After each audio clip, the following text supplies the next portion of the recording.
Salut, je fais un petit topo pour savoir les sorties officielles des animés qui vont être annoncés pour la saison automne 2024, hein, on y est presque. On va commencer surtout avec beaucoup de suites, donc ça va faire plaisir à un maximum de monde. On va avoir droit à la saison 2 de Blue Lock, on va avoir droit à la troisième partie de Bleach et la Thousand Year War.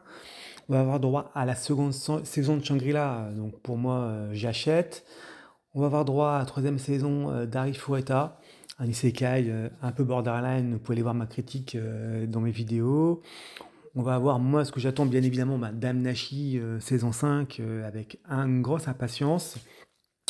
Même un petit peu, on va avoir du SAO Gun Girl alternative, donc la version arme à feu. Pour le sport, on va même avoir droit à Prince of Tennis U17.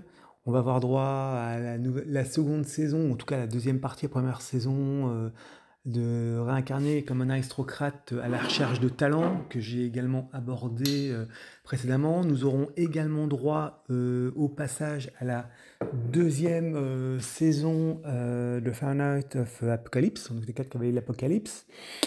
Donc pour les suites, on va déjà être relativement chargé. J'en ai surtout oublié d'autres parce que je ne serais pas étonné qu'on ait un match qui soit annoncé. On doit déjà avoir, pour ceux qui sont très impatients, on a aussi Solo Leveling qui est annoncé saison 2 pour octobre. Donc de très belles suites à prévoir. Et au-delà des suites habituelles qu'on peut effectivement vous donner, il y a surtout quelques animés sur lesquels il va falloir avoir un petit regard sympathique.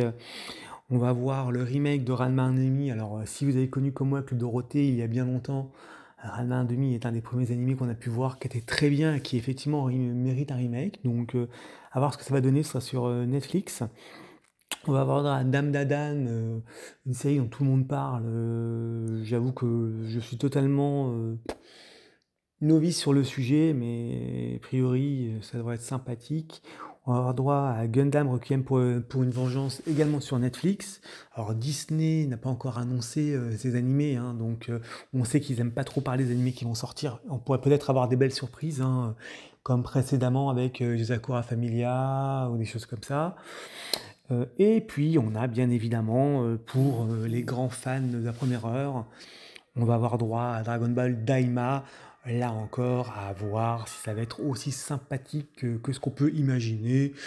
Donc un beau programme en perspective, j'en ai sûrement oublié plein d'autres, mais en tout cas, voilà les principales que je vois, en tout cas à première vue. Bien sûr, il y a une liste est super longue pour automne, hein.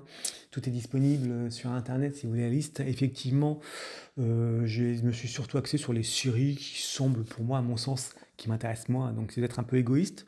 Bah, écoutez, voilà, et puis vous savez ce qui vous attend. Octobre va être tendu. Allez, allez, ciao.